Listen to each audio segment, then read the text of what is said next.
Now, the next session of the event is one of the most awaited session, which is the seminar. For this first speaker, we have Ms. Susantai to share about how to be a leader and overcoming problems in the workplace. Ms. Susantai is the founder of OTP Law Corporation back in 1991, a Singapore-based. And she is also a accredited mediator with the Singapore Mediation Center. Without further ado, let's welcome Ms. Tai to present. Ms. Tai, the time and place is yours. Thank you so much, Gina, for the introduction, and a really good afternoon to everyone here, my fellow speakers, facilitators, law students from ASEAN. I see that many of you are coming from Indonesia, but I also see some of you coming from Thailand, Philippines, Sri Lanka even. Such a pleasure for me to be here, and thank you for turning on your video, because as a speaker, it's always nice to be able to see the participants. Well, I'm here to speak on leadership. To be honest, except for the fact that I started my own practice and run my own law firm 2 years after I got my practicing cert, I am hardly an authority on leadership. Um, Guess how many somersaults I flipped when I was told to present on the different theories on leaderships and how I apply the principles of the laws of leadership.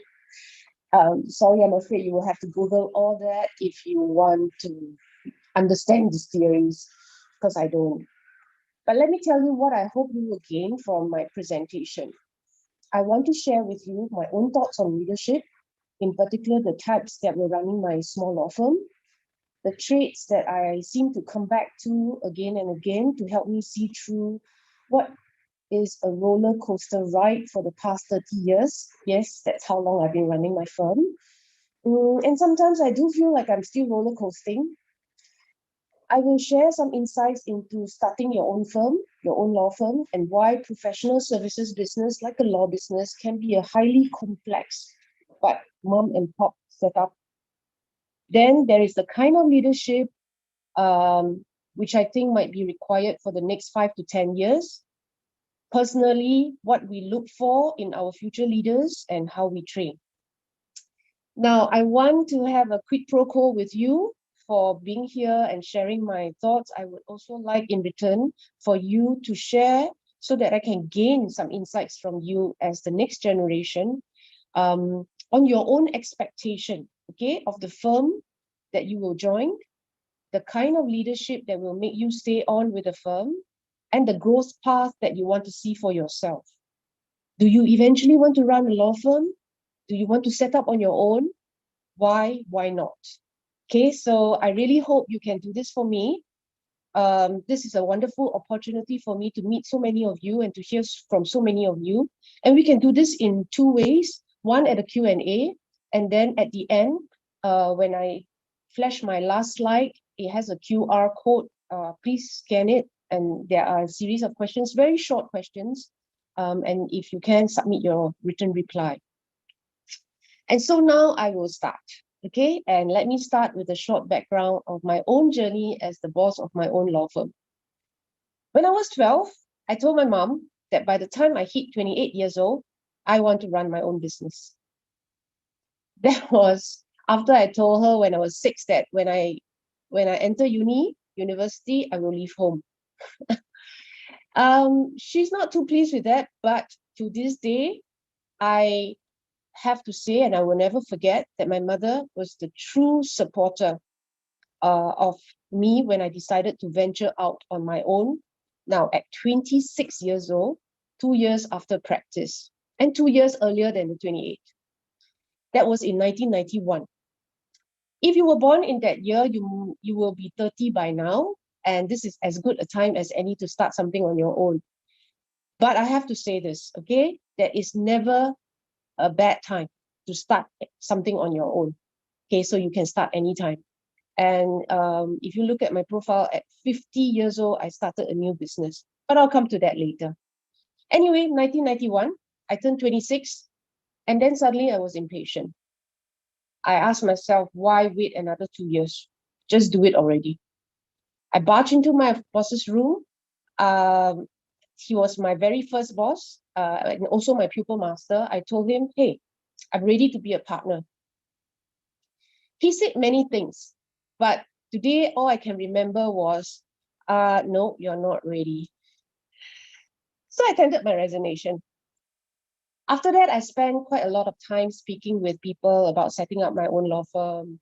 I talked to parents, I talked to friends, and then they start introducing me to lawyers, other lawyers who started on their own. And that was how I met my first partner. He was a sole proprietor. He's already started practicing on his own for 1 year. And he's even braver than me because right after pupillage, I don't know whether it is still called pupillage now in your country. It's now called training contract in mine. Right after pupillage, he's never worked for anybody. He started his own firm. So we started Ongte and Partners, me with practically a stranger. That partnership lasted for almost 20 years. Till today, we still collaborate a lot, despite him branching out away from the firm. Because both our law firms are part of an advisory called Practice Forte Advisory. More about that later. I just want to say that I have slides actually, but I prefer not to speak with slides because I like to see you and I like for you to see my face. But at the end of the seminar, if you want these slides, they can be sent to you. I will also be publishing a script of what I say today. So this information will be available if you want them. This part, I want to talk about leadership. Okay, my own thoughts about leadership. As I was preparing for this training, I asked myself, what is leadership, right? Does a leader need to lead anyone? Can you be a leader of none? Or does it count only if you're a leader of many? In this age of influencers and followers, is the influencer a great leader if he or she has 1 million followers? Well, I'm sure there will be differing views on this one. But back in 1991, when I first started, for a few months, I was really a leader of none. And thereafter, for many years, I was a leader of one, me and my secretary. My partner was my equal, not someone I led, and definitely not his precious secretary. But let me tell you, this secretary of his is now working with me and has been doing so for the past 20 or 30 years. Now, did I really regard myself as a leader? Hell yes. In fact, when I was 2 and my second sister was born, I already knew that I was to lead. I'm the eldest in the family, by the way. I think the question of how many you need to lead is not as important as understanding the kind of leader that you are. I will come back to you later about why the leadership of small is particularly relevant in the context of a law firm. But now I want to discuss the different types of leaderships, especially those that you deal with in a small law firm. I did find that very early on, the magic number in the board of leaders is 3. Why?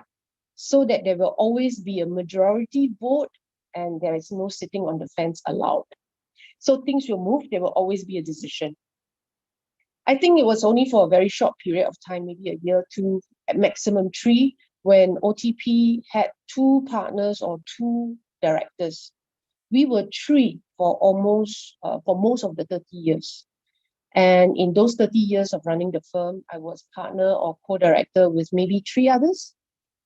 As you can see, the team of leaders lasted a very long time. These personalities went through all sorts of extraordinary thick and thin. We, however, overcome them, remain first very, very firm friends and great partners, even the one who left. These are the people I can count on to help me out in any situations relating to practice.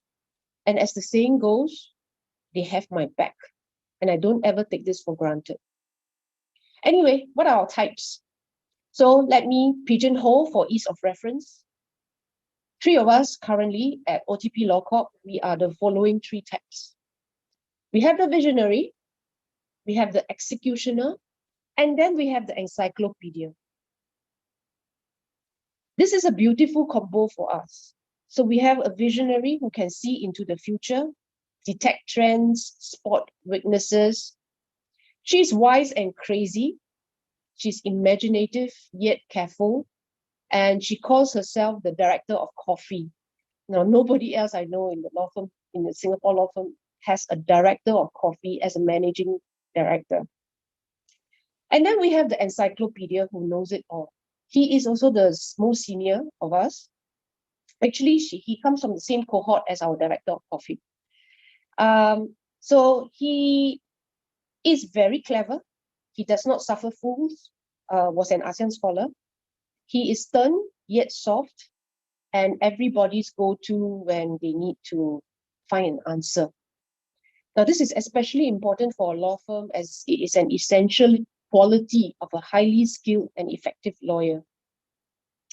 And then we have me, the doer and the executioner. I can't stand inaction. I can't stand indecisiveness. I don't sit on the fence unless maybe I'm not so interested. I definitely tolerate failures. And my personal belief is always better to do and fail than to never do at all. So I am also impatient, aggressive, a bit of a go-getter, but I'm mellowing with age. Qualities of a leader. Can everybody do me a favor? Just for a split second, just write down in the chat what you think is an important quality of a leader. Just a quick one so that I can have a look at what you think are important qualities. Can you do that? Just quickly. Anybody?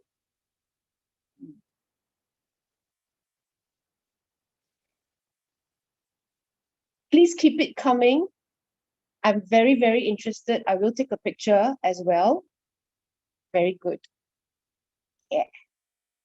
Excellent. As you can see from the responses, thank you everyone. I am expecting 75 response.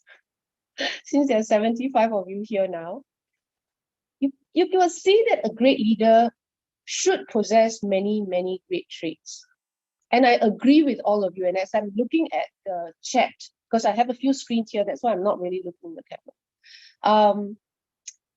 I want to say I agree with all of you that these are important qualities. And I want to tell you, for most leaders, they will have quite a few of these qualities, but these traits surfaces at various points. Okay, for example, when you need to create, then there are important traits like imaginative, curious, being able to communicate, courage for change. And then maybe when you want to manage a team, you will again need to be an effective communicator. Somebody say compassionate. I totally agree. Empathetic, firm, but fair, right? Then there are the toughest times of all right? Situations where you need to overcome failures, doubts, naysayers. And despite all the great partners, you will feel sometimes utterly alone. For me, these are the traits I come back to again and again to help me overcome some of the darkest time. Okay? They are confidence and self-belief, because there will be a lot of people telling you, it won't work, it will sure fail, and this and that. Okay? There is decisiveness. Once you believe in yourself, you make a decision, stick with it, stay focused. Perseverance. Okay, this is a very important quality because sometimes it is all about hunkering down and going at it, working. Very, very important for me is optimism. Always believe there is a light at the end of the tunnel. For me, many times, no decision is often the worst decision of all. As a leader, people look to you to guide, move them, convince them. Okay, so don't sit on the fence. At least that's what I think. Perseverance. How did I learn with perseverance? There's always the light at the end of the tunnel. Let me tell you, and because you're here, I will share something that I don't usually share, because it's not something that is so glorifying about my firm. When we first started, running the firm. At 26 years old, we know nuts about financial management. Okay? And for more than 18 years, our bank account was in negative. Mind you, it was not that the firm was not profitable. We were but we allowed the clients to owe us, and then we didn't know how to tell them, please pay up. They got us in trouble, of course, but we hunkered down, kept working, and then we hired a good accountant who made us travel all the way to a client's office to collect our payment. If you don't remember anything about financial management today, let me just tell you what he told us that I never forget. Okay? If the fee is $100, you can tell the client, okay, you can post the check to us. If it is $1,000 or four figures, you send someone to go and collect the check. And if it is five figures, then the lawyer go down personally to collect. Okay. Anyway, this is of course something unthinkable for us. Like, oh, I'm a lawyer. How can I go down and collect money like a, money lender? But you know what? It's really a basic for all kinds of businesses, right? And we did that. With that, bank account was never in a negative anymore, despite the fact that it was 18 years. Okay. And today we have more than 6 months reserves worth in the account at any time. So we're very proud. And I was going to tell you that no one person can possess all these qualities, all the important qualities that you listed down.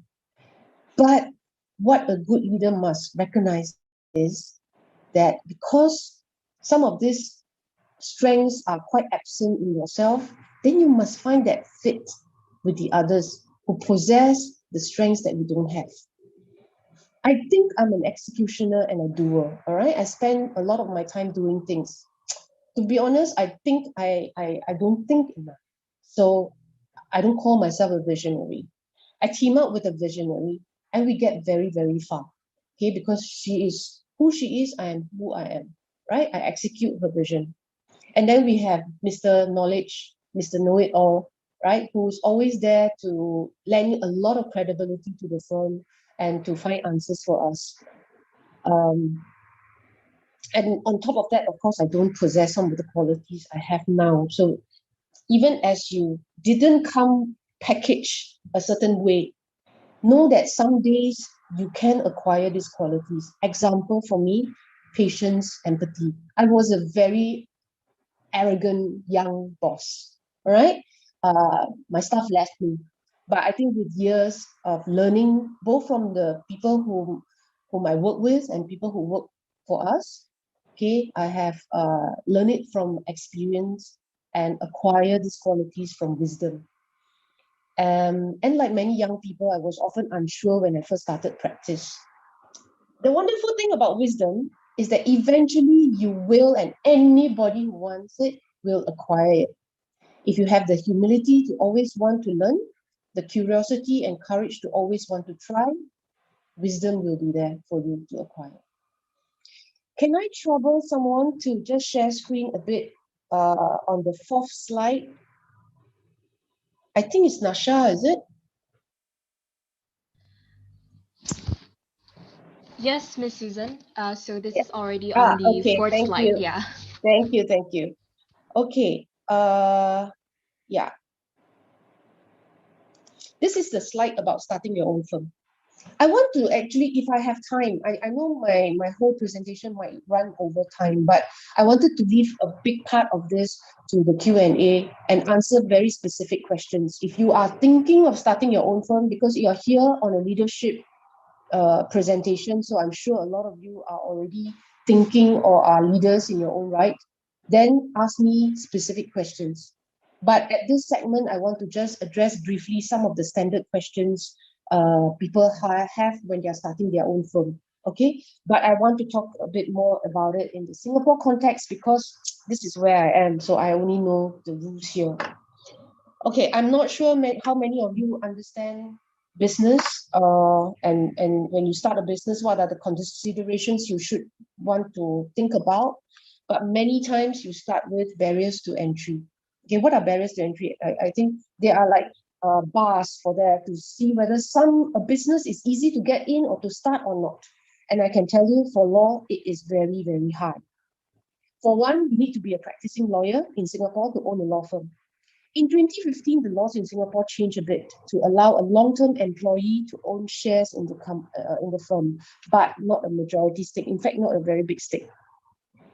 So, as a business, you're not like a hospital. Okay, doctors, they can be run by completely non-doctors.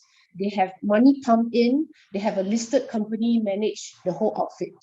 Not a law firm, at least not in Singapore. So many firms, law firms are not allowed to list. I remember I started my firm after 2 PQE, and of course my partner, my gung ho partner, then partner, no PQE. Okay, you know what is PQE? It's actually the years in practice. Okay, in Singapore, it is not possible now. You need to have been in practice for 3 years, and after that, you need to take an accredited management course. You need minimum indemnity insurance, okay, and you need to fulfill a lot of regulations, even down to can you share space? By the way, I'm in the co-share space. Huh? Can you use this name? Not so easy. All right, you still need an approval, the approval from the authorities. So very, very high entry barrier. It is a nightmare of a business, if you ask me, right? That does not seem to allow for conventional growth with funding from external sources. Okay, and that is just about starting the business. What about when you're already okay? You decided I'm going to start. Never mind. I start small. Right, one lawyer. But suddenly, right, things that an employee does not have to be concerned with is now your problem. What? Expenses. I mean, you don't have employee, but you still may have space, right? Revenue. How do you get your work? Management of the office. Okay, you say no staff. Then who's answering the phone calls? All the emails, all the queries, all the angry feedback. When can I expect payment? Who's going to do that? Maybe I should come down and collect it. Do you have time to do that? On top of all that, the most important part of your business is management of cases, drafting, hearings, instructions, opposing counsel, blah, blah, blah, right? Management of clients. They come to you because they are in trouble most of the time. They are not in a good place and therefore they can be difficult, right? Why is my case not moving? You're ineffective. You mean you lost? You are lousy. But I won 10 others. Sorry, the last one is the one that counts, etc., etc. Right? So tough. You have time to sleep? I don't know, man. When I first started my own firm, I was sleeping in the office. Peace?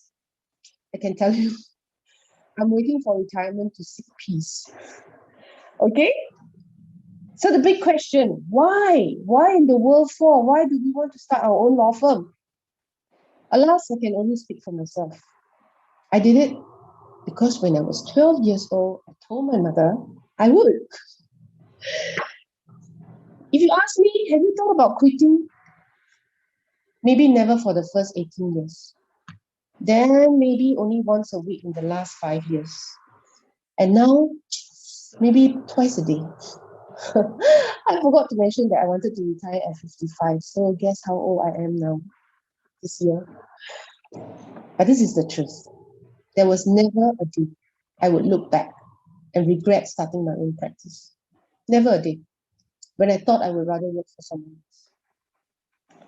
Despite all the blood, sweat, tears, heartaches, maybe high blood pressure a little bit, okay? Why? Because the experience is priceless, right? Fulfilling that dream, I think it's worth a lot of all the sacrifices. What is my reward? The independence, the wisdom, definitely I gained so much from the experience, the confidence, the lessons, and of course, very importantly, the relationships. With clients, with partners, so many I met in the course of practice. So if you ask me, is starting your own firm for everyone? Maybe not, okay? But should you start if you really want to? Hell yes. And if you look at the slides, right? I mean, why do I have a little blurb there about having a strong core, a strong moral compass or center for a law firm boss. Ours is a business based on the natural trust people immediately confer to a lawyer. Perhaps that's why, the horror stories. I don't know whether in your country it happens. In my country, it seems to happen a lot of lawyers running away with clients' monies, and the news are often sensational. Why? Because people are supposed to trust us. They don't ask why when you say, hey, pay this money into my trust account. See, even the name of the account is called trust, and we will safeguard it for you. They don't ask why. So if you don't have a strong moral center, there will be many, many, many opportunities for you to stray. I don't know. Hang on. Can you stop sharing the screen now? Thank you, Nasha. Okay. The next segment I want to just briefly touch on is to talk about law firm as a complex business model. Okay. It is a complex business model because of, like I said, the high barriers, and then all the legislation, all the restrictions imposed. Okay, half my frustrations, to be honest, is in the running of my firm, all these restrictions, right? Cannot have other people own this. You cannot do that. You cannot market. You cannot advertise, and cannot share fees, stuff like this. Okay, some of these restrictions I find very anachronistic in this day and age. We are therefore a lot less competitive. Look at the accountants and look at the big accounting firms and how they are actually eating into the business of law. They've become so powerful because they don't have so many restrictions. And they can, in Singapore at least, they can easily swallow the biggest law firm and maybe a few more, right? So, advertisements frowned upon, price competition frowned upon, even efficiency is frowned upon, right? What happens? Many law firms are run like mom and pop shops. Don't have vision for the future, except to retire and then you close the firm when you do. And few definitely believe that there is any value in the law business when the rainmaker retires. It's also complicated by your own perception of the business of law. After all, we all regarded it as an honorable profession. I don't want to say it as if I'm demeaning it. I'm saying it because actually I do believe it. That it's a calling, kind of like a priesthood or a monkhood, right? It's not about making money, you tell yourself. It's about service, access to justice. I remember vividly how by the way, I still flinch if someone say, oh, she's a business person, she's not really a lawyer. Hello, Ms. Sorry to cut you off, but your session Has overrun. up, yeah. Okay. Then it's okay. I actually am only halfway through, but I think I can imagine that you will want to move on. Can I just conclude? Yes, sure. Okay. I will just conclude. Um, I want to talk about, just as a conclusion and very quickly, about leaders of the future and then what we look for and how we train. Okay. Essentially, they are no different. It's just that it's necessary because renewal is necessary. Training, the only way I feel is most effective is mentoring, and we mentor by sharing and then by guiding. And over this 30 years, at the end of the day, this is what I learned: with the right mentoring and the right attitude, everyone can succeed. But yet, even as you succeed, it doesn't mean that you will not fail again. And as long as your center is strong, moral compass is working in the right direction, then you have the foundation to be a great leader. Okay? Everything else you learn on the job. All right. Can I trouble Nisha to just flash the last slide? And Yes. can I just please request for everybody to scan it and help me by replying those questions? You don't have to reply all if you don't want. Just reply to some of them. You have my email address there. And if you need any kind of mentoring throughout your journey or just somebody to talk to, you can always email me. I'm open to you. I'm always looking for young lawyers who might have some programs that they want to work with us at Practice Forte. So that's the end of my presentation. Okay, like I said, I didn't manage to cover everything, but I will publish the script and the slides are available online. Okay. Okay, thank you so much, Ms. Tay, for the very insightful presentation. Next, we will have Mr. Atul Gona to share about how